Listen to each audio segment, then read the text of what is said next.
Gentlemen, Texans all, Empower Texans sponsors this segment of Pratt on Texas. Read about politics across this Lone Star State from a proudly conservative point of view at TexasScorecard.com.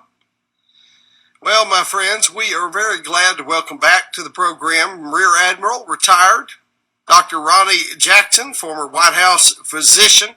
He is in a GOP runoff for the nomination for the Texas 13th Congressional District. That's the good part, most of the panhandle of Texas and over into Texoma, the Wichita Falls area.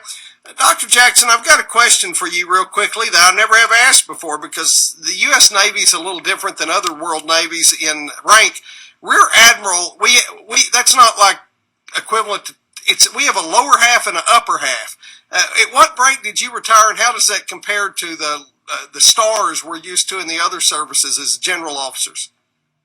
So, yeah, I retired technically as a one-star, as a Rear Admiral lower half, and President Trump actually nominated me 3 times for my second star.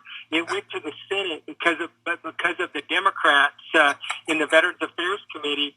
The Senate wouldn't confirm it until, and so when I left the White House on December the 1st, my promotion for my second star was still sitting in the Armed Services Committee of the United States Senate. Yeah, it's crazy. And all of that simply because you did all of that. Yep. All of that because you did a physical of the president that they wanted somebody to say was not fit for office, and said, "Well, he's fit." That's right. Once I got that Trump stamp on me, I was a marked man, and they did everything they could to tear me down because of my association with the president. Yeah, it's just the way it goes in D.C. Unfortunately, right now. That's a stain on our nation, but it's not new, Yeah. And it goes back to the Revolutionary War period, actually, with general officers. If you read much of your history, but on that note, though, it's not just the Democrats. There is a huge amount of the permanent Washington bureaucracy, both elected and in the elected sides, of things, and the permanent bureaucracy. That is, anyone from the outside, and that includes Trump, is anathema to them. I mean, they'll put up with a fellow, they'll hate a conservative, even if he's a Republican, but if he's part of the establishment, they'll work with him, but they seem to do, we're learning that they'll even break the law and do awful things to destroy people like General Flynn and others who are not of their club, I guess you could put it. In other words, you may be there and you may play on the golf course, but you're not really part of the social group. And this is playing out now in, of all places, West Texas, the panhandle of Texas and Texoma, where one of the most liberal Republicans, who's now resigning, he's part of the deep state, a CIA guy, and he's going to go back and work and all that, has this PAC, Will Hurd, and they are officially, I covered this on the show, they officially sent out a statement saying that they're going after you in order to enhance your opponent, who, of course, we know, it's not speculative, was groomed and recruited. He's a former lobbyist, groomed and recruited by the swamp swimmers and the club to replace Mac Thornberry. Thornberry lied to his people and told them that he wouldn't get involved, and then when it looked dicey, he came out and got involved, did what he said he wouldn't do, because he wants a guy that's, one of his picks, so he keeps that influence. It'll boost his lobbyist income a lot, I'm sure, on K Street. And this is pretty odd. I mean, they've come in saying they're going to try to trash you in order to enhance the runoff chances of your opponent. What's going on with that?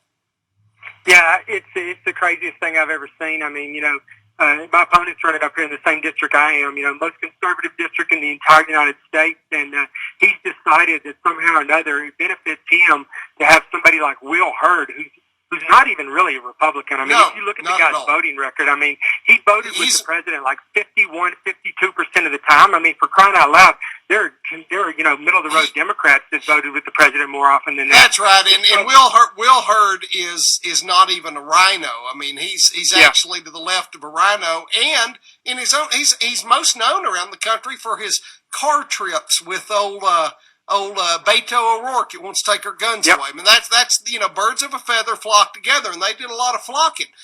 And so all of a sudden, this PAC's in the district trying to destroy an academy graduate and physician to presidents, not just Trump, but presidents, plural, and former retired Rear Admiral. How do you think this is going to play in the 13th District of Texas?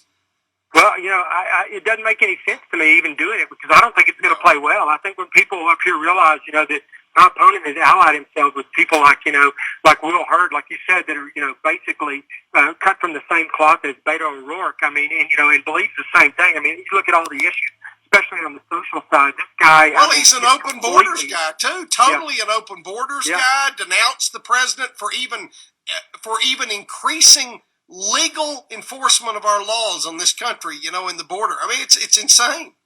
He called the president a racist. I mean, this is a guy who basically you could not tell Will Hurd from folks on MSNBC. He might as well, be one of the anchors or one of the commentary people on MSNBC or CNN because he speaks exactly like they do about the president, about our country, about this district, about our social values. He would be one of those people, Dr. Jackson, except that he's officially part of the actual deep state. And this being in Congress wasn't as much fun. And so, he's back to the Capitol, and I'm sure he'll be doing that kind of work with people again. Let me ask you this question. I mean, it's his PAC actually involved? I mean, this isn't us trying to link 2 or 3 links to put it on and make it. This often happens in politics, if you know what I'm saying, where, it's a group sort of related to, or maybe that gave money to Pelosi, and so we're going to say that they're, going and getting involved is Pelosi. This is actually Will Hurd's PAC, is it not? It absolutely is. It's his PAC. It's associated with him. And he's the one that put the PAC together. He sent an email out to some of the donors. Some of them in the district up here got it and gave it to me, and it basically outlines their strategy to come after me and to tear me down. And their whole goal, they're going to try to recirculate some of the nonsense, the garbage, the false, unsubstantiated, anonymous accusations that were put out against me 2.5 years ago. When I was nominated for one of the president's cabinet secretaries and secretary of the VA, they're going to try to rehash all this right before the election. And their goal is to try to create just enough doubt or concern in people's minds that they just go with the safe bet, vote for my opponent. It's a horrible strategy. Your opponent is a safe bet to be the swamp swimmers and the insider DC people's boy. I mean, that's what he was groomed for. He spent his life in their employ, and they've picked him and they've groomed him. They've put him in the right spot, and they're going to kick and scream just like everybody else in DC does about Trump and any other outsider all the way to the finish line. Let's take the break. We're going to come back in a moment with Texas 13 GOP runoff candidate for Congress, Dr. Ronny Jackson, Rear Admiral. And when we do, I want to talk about something Dr. Jackson's working on, and that is policy that would help return pharmaceutical manufacturing to the United States. He is a medical doctor, physician to presidents, and we're in the middle of a crisis in which that's become an issue. Stand by for more Pratt on Texas.